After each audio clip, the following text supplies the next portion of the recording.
को दुख में देख करके माधवी कहती हैं, आपके साथ आपकी पत्नी है, आपका बेटा है, एक काम कीजिए, बोली लगाइए हमारी। जब आप हमारी बोली लगाएंगे, कोई ना कोई आएगा हमें खरीदने के लिए, और जब हमें खरीदने के लिए कोई आएगा तो थोड़ा ही सही आपको धन देकर जाएगा। जब धन प्राप्त हो जाए तो विश्वामित्र जी को वो धन आप दे दीजिएगा। जैसे ही माधवी की ये वचन सुने कि आज पुनः मूर्छावस्था आ जाती है, ये आप क्या कह रही हैं?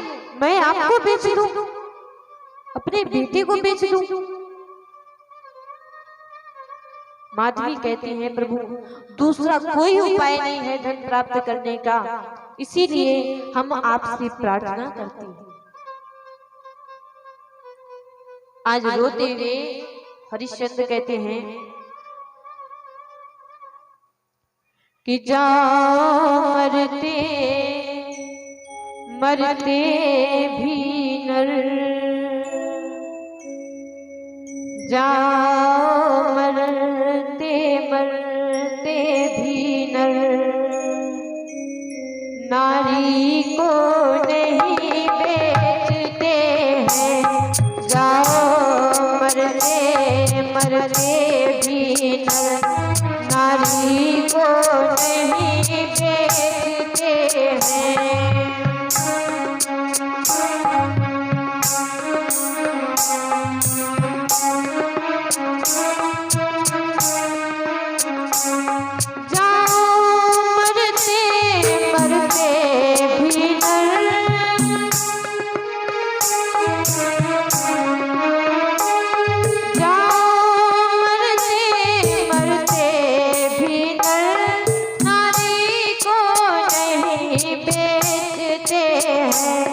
हम ही वह पहले पापी हैं, हम ही वो पहले पापी हैं, जो यह मर्याद देते हैं।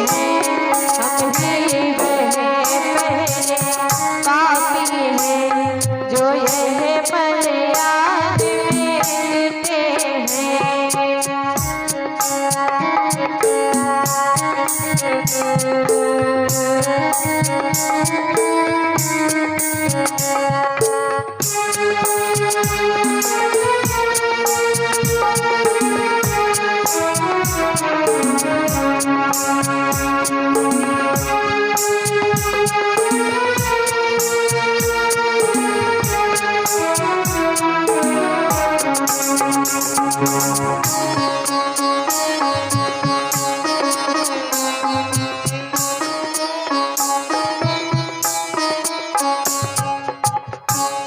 आज रोते हुए हरिश्चंद्र ने कहा, आज तक कोई भी ऐसा व्यक्ति नहीं हुआ है जिसने अपनी रक्षा के लिए अपनी पत्नी को बेचा हो,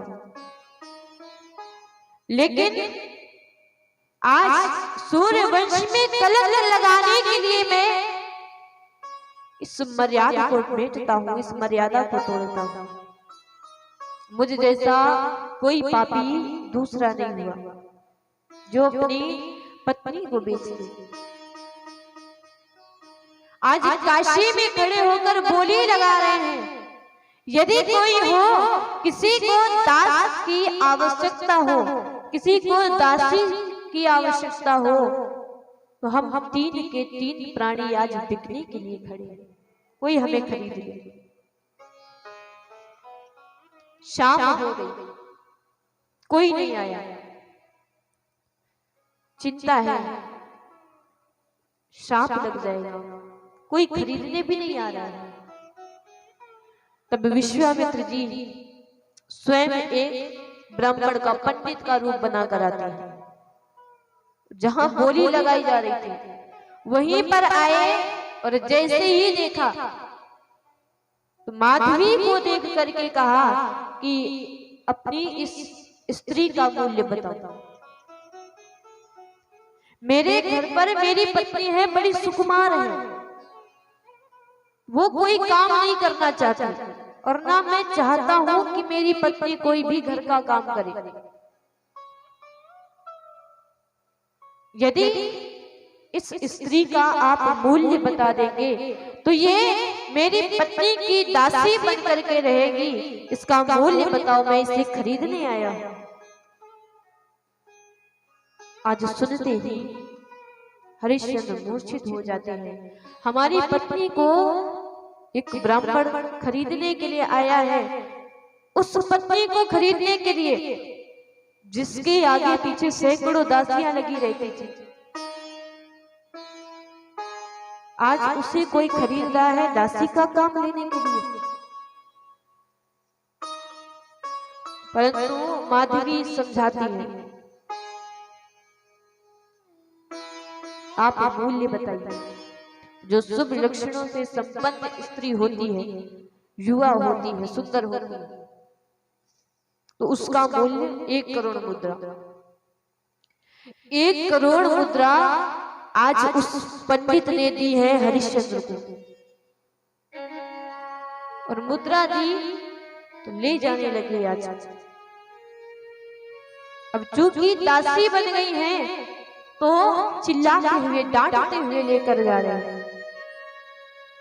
अब एक बच्चा बिना पिता के तो रह सकता है, लेकिन माता के बिना नहीं रह सकता।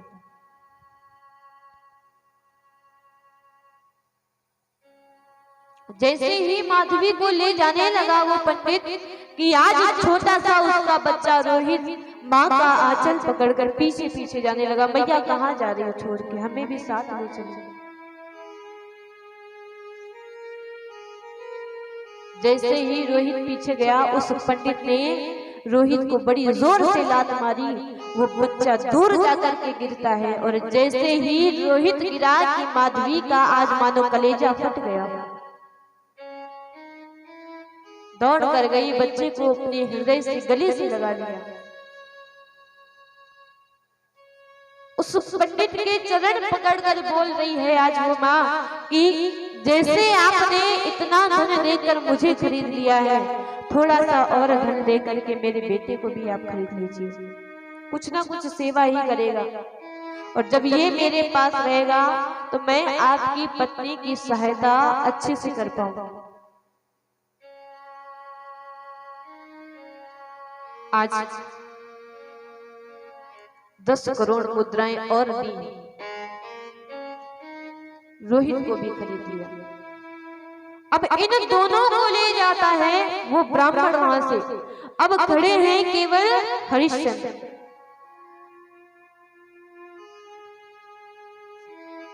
ग्यारह करोड़ मुद्राएं लेकर तो खड़े हैं। आ जाते हैं विश्वामित्र जी।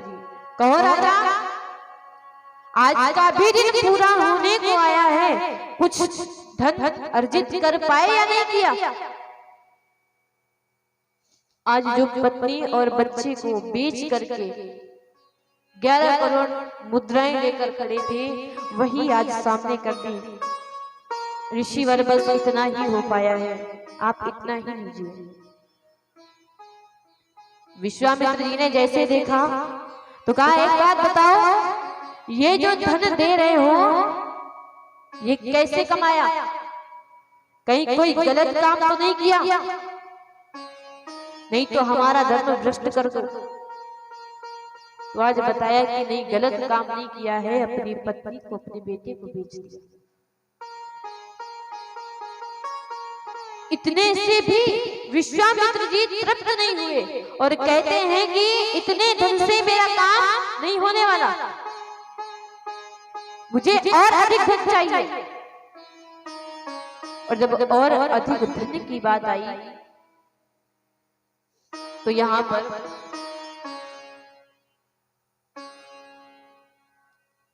रोते हुए हरिश्चंद्र जी कहते हैं, अभी थोड़ा समय और शेष है, थोड़ा समय और दीजिए, मैं अपने आप को भी बेच करके आपको धन वापस कर दूंगा, आपको संकल्प वाला दान मैं दे दूंगा। और जब इतना कहा विश्वामित्र जी चले जाते। अब हरिश्चंद्र जी अपनी बोली लगा रहे हैं, कोई मुझसे दास का काम लेना चाहता हो तो मुझे खरीद ले, मुझे खरीद ले। और जब स्वयं की बोली लगा रहे हैं, कोई नहीं आ रहा था, एक चांडाल आया। यदि विचार करें, सत्य का जो मार्ग होता है वो सरल होता होगा, तो सत्य का मार्ग सरल नहीं होता, बड़ा ही कठिन होता है। तो बड़ा सुंदर भाव आता है,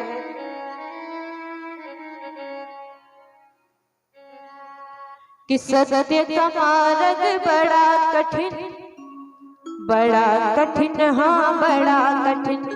सत्य का मार्ग बड़ा कठिन, बड़ा कठिन भाई बड़ा कठिन। सत्य का मार्ग बड़ा कठिन, बड़ा कठिन भाई बड़ा कठिन। सत्य अगर जो साथ है फिर डरने की क्या बात है। सत्य का मार्ग बड़ा कठिन, बड़ा कठिन, हाँ बड़ा कठिन। सत्य का मार्ग बड़ा कठिन, बड़ा कठिन भाई बड़ा कठिन।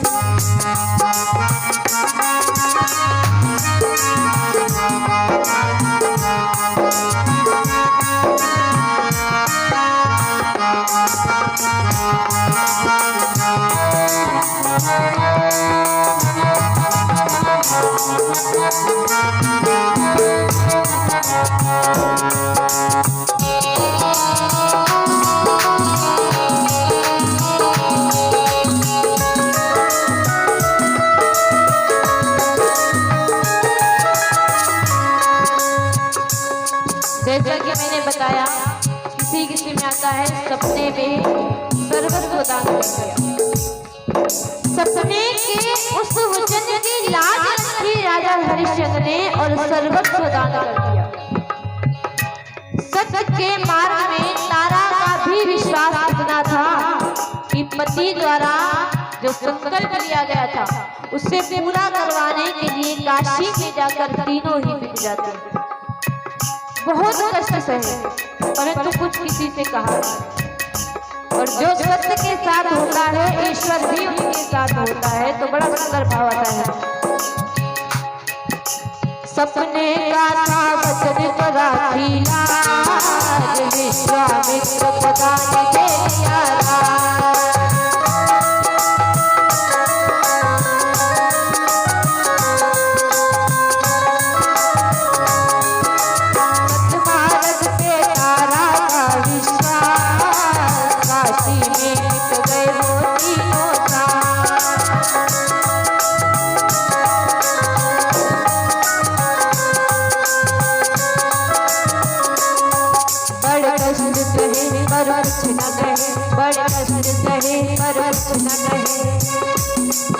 ईश्वर भी उनके साथ है, जिनकी सच्ची हर बात है। सत्य का मार्ग बड़ा कठिन, बड़ा कठिन भाई बड़ा कठिन।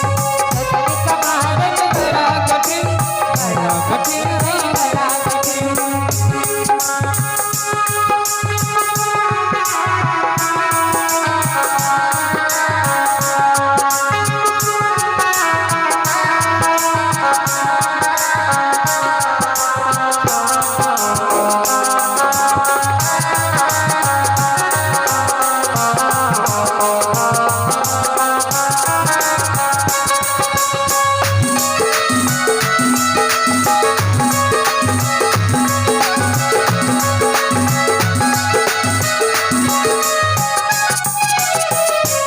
और अंत में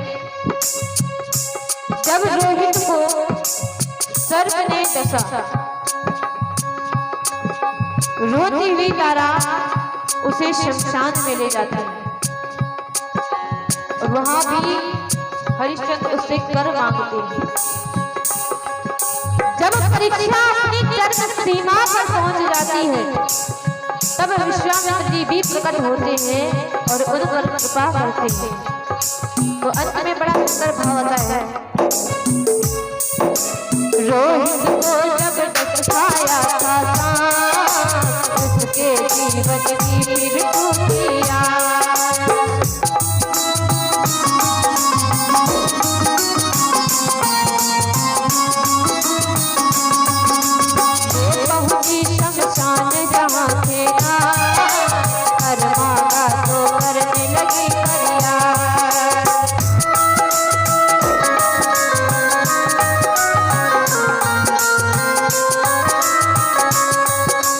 खुश हुए और वर दिए, मोरे खुश हुए और वर दिए।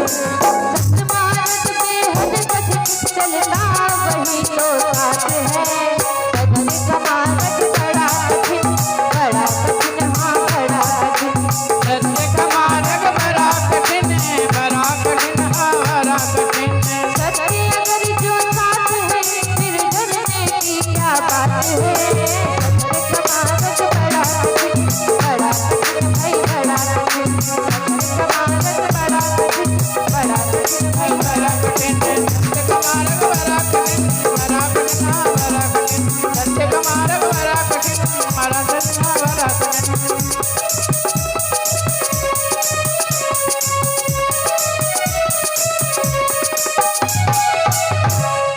बोलो रामचंद्र भगवान की। आज तो यहाँ पर सत्य का मार्ग कोई सरल मार्ग नहीं होता। अंत में जब हरिश्चंद्र जी बचे तो वो अपनी बोली लगा रहे हैं, कोई यदि मुझसे दास का कार्य लेना चाहता हो तो मुझे खरीद ले।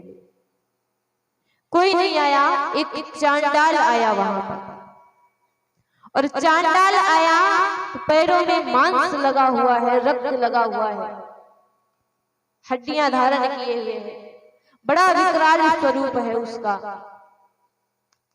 दूर से ही उसके शरीर से बड़ी दुर्गंध आती है। अब ऐसा व्यक्ति आया और कहता है अपना मूल्य बताओ, मैं तुम्हें खरीदने के लिए आया हूं, और तुम्हारा काम ये रहेगा शमशान में रहना पड़ेगा, जितने भी मुर्दे जलने के लिए आएंगे उनसे कर लेना पड़ेगा। हरिश्चंद्र ने जैसे ही देखा कि ये इसका स्वरूप ऐसा है, रोते हुए कहते कि मैं किसी को भी अपने आप को बेच सकता हूं, परंतु मैं तुम्हें अपने आप को कभी नहीं बेचूंगा।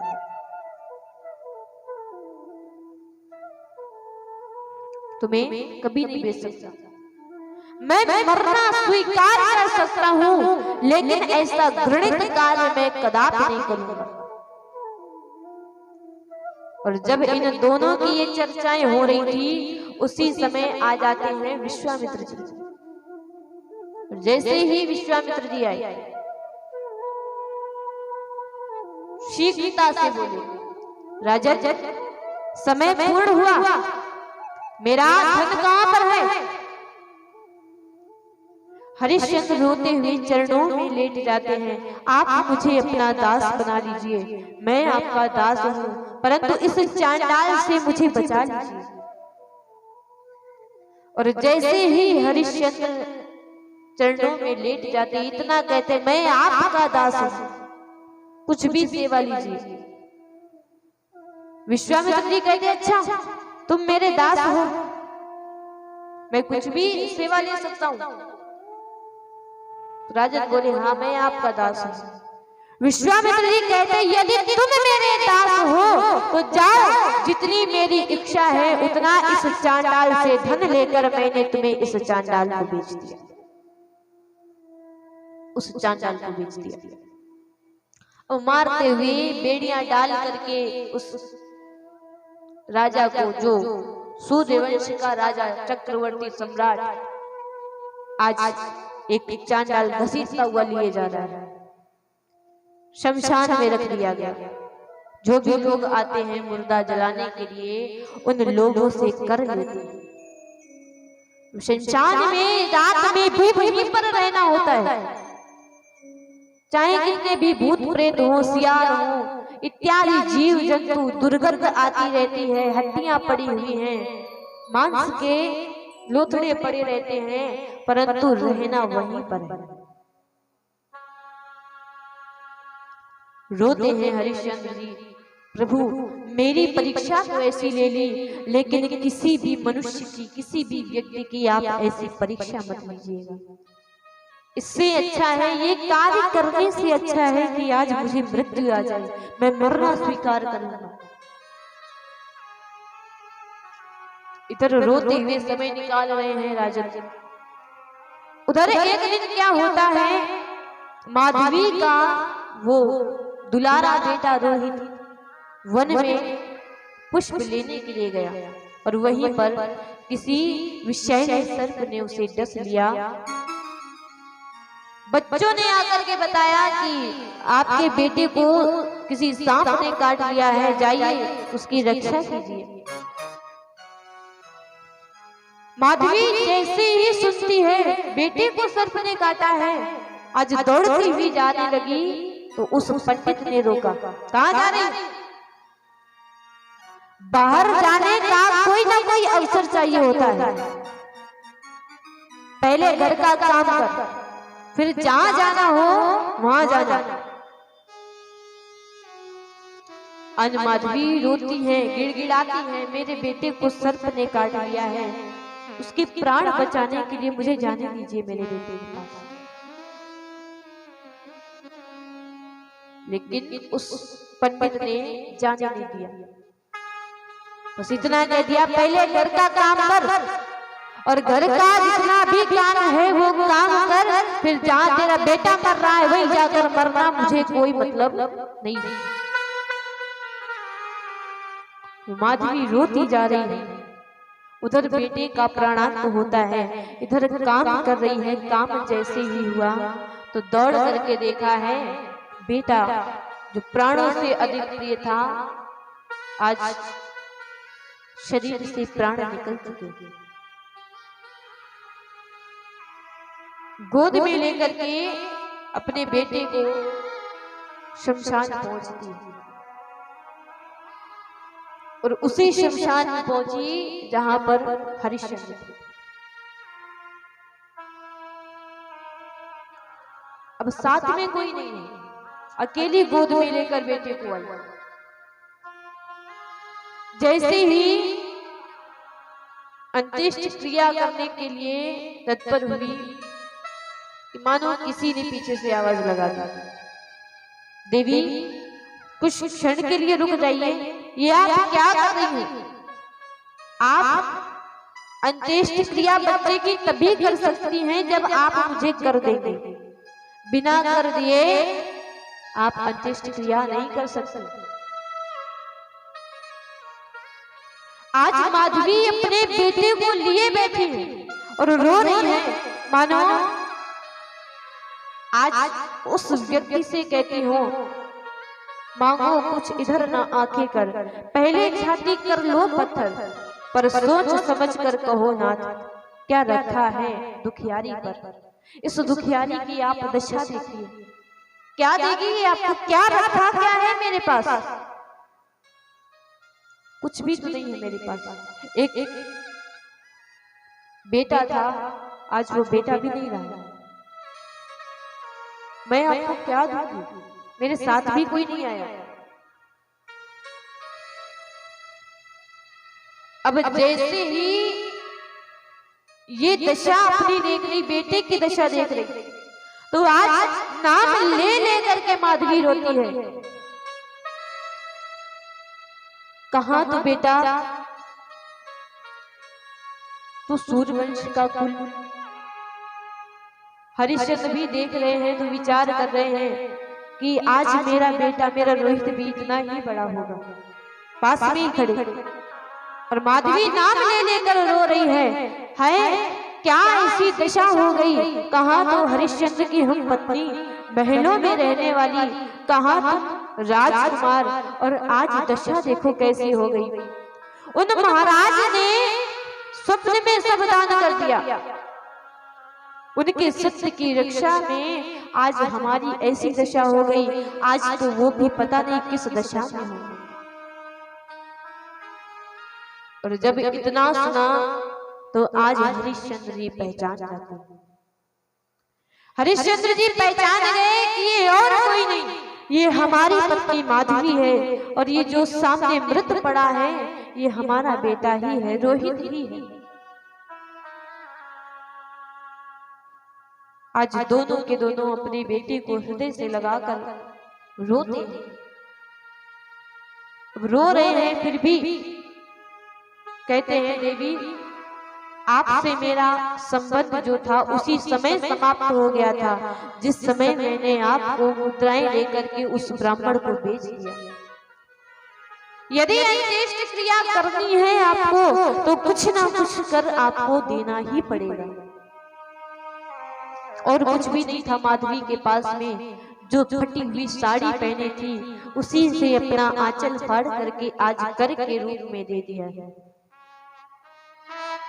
कर के रूप में दिया। अब तो परीक्षा इतने में भी नहीं रुकी,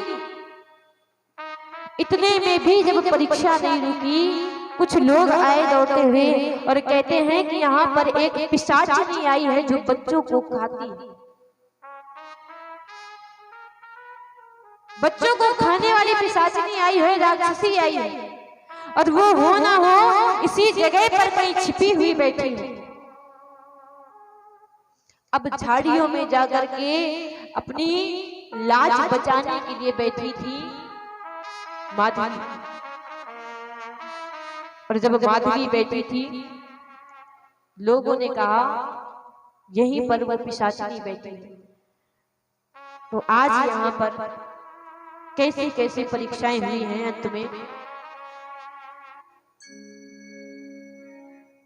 कि राजा सत्यव्रती श्री हरिश्चंद्र की महिमा बड़ी महान, महिमा बड़ी महान, नृपति की महिमा बड़ी महान। राजा सत्यव्रती श्री हरिश्चंद्र की महिमा बड़ी महान, राजा सत्यव्रती श्री हरिश्चंद्र की महिमा बड़ी महान, महिमा बड़ी महान, नृपति की महिमा बड़ी महान, महिमा बड़ी महान, महिमा बड़ी महान। राजा सत्यव्रती श्री हरिश्चंद्र की महिमा बड़ी महान।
माधवी नाम ले लेकर के रो कर रही, तब एक दूसरे को दोनों पहचानते हैं, अपने बेटे को हरिश्चंद्र भी जानते हैं। एक दूजे को पहचाने राजा निज तुझको सब जाने, राजा रानी को दिल खाने,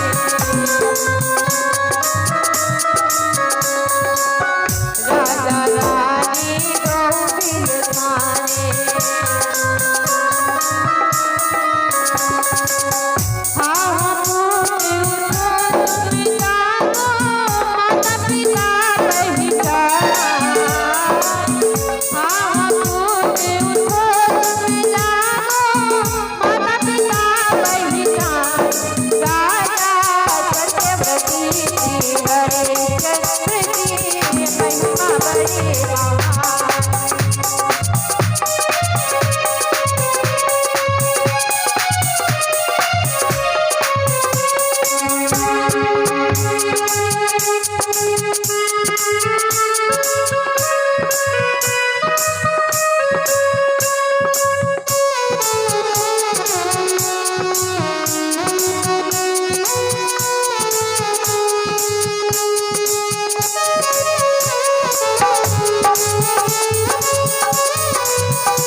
अब तो यहाँ पर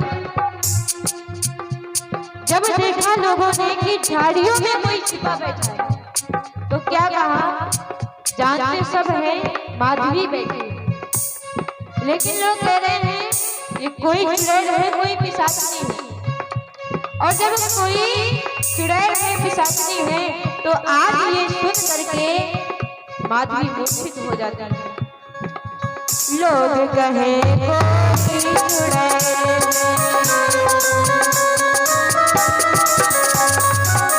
डायन भूतिन या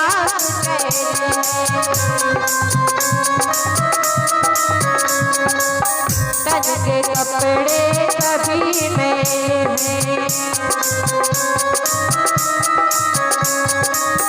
तन के कपड़े कभी में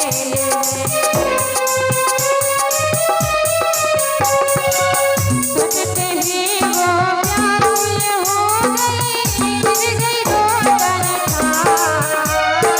सुनते ही वो व्याकुल हो गई, गिर गई रोदन राजा सत्यवती श्री हरिश्चंद्र की महिमा बड़ी महान।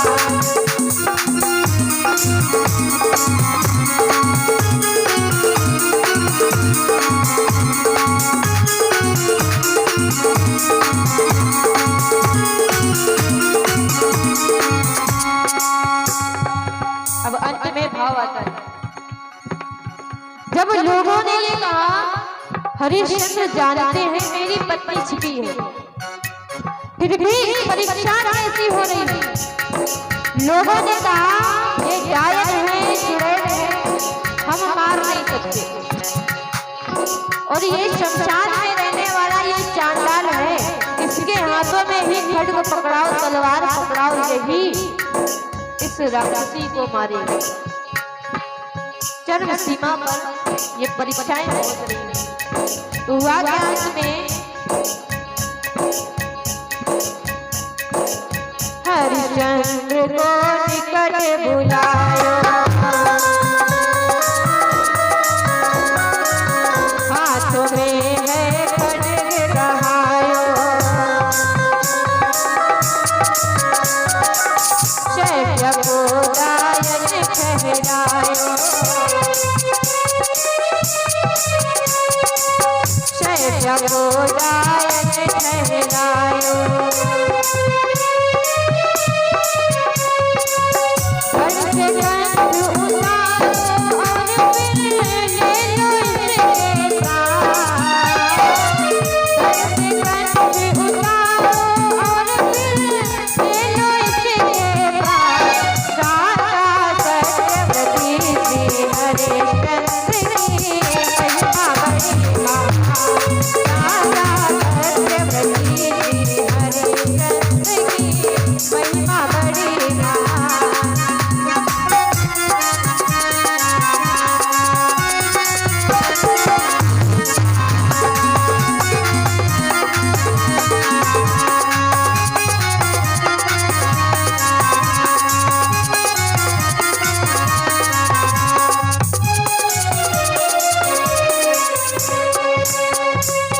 बोलो दुर्गा मैया की। तो आज यहाँ पर हरिश्चंद्र के ही हाथों में खड्ग पकड़ाई गई। आप जाइए और जा करके उस राक्षसी को आप मारिए, पिशाचिनी को आप मारिए। अब हाथ में खड्ग लिए हैं और जैसे ही मारने के उद्यत हुए, मानो रोते भी जा रहे हैं कि आज के बाद में आप ऐसी परीक्षा और किसी की ना लीजिएगा। आदेश है, इसलिए जैसे मारने को आज तत्पर हुए कि वहां पर विश्वामित्र सहित सारे देवतागण आज प्रकट हो जाते हैं। और जैसे ही सभी प्रकट हुए तो आज मरा हुआ पुत्र रोहित भी जीवित हो जाता है, केवल भगवती की कृपा से। बोलो दुर्गा मैया की जय, बोलो काली मैया की जय। ना कहीं पर वो मैले वस्त्र हैं, ना कहीं पर वो दुख है, ना ही पुत्र मरा हुआ पड़ा है। आज माधवी भी सुंदर वस्त्र आभूषणों से अलंकृत हो जाती है। आज पुत्र भी वैसा ही हो जाता है जैसे वो महलों में रहता था। विमान आए, और जब विमान आए तो राजा से कहा कि आप चलिए हमारे साथ, आप अब स्वर्ग जाएंगे। हरिश्चंद्र कहते हैं अभी मेरे ऊपर मेरा अधिकार नहीं है, मेरा मालिक चांडाल है, उससे पूछ कर आऊंगा तभी आपके साथ चलूंगा। विश्वामित्र जी कहते हैं कि वो चांडाल और कोई नहीं, मैं परीक्षाएं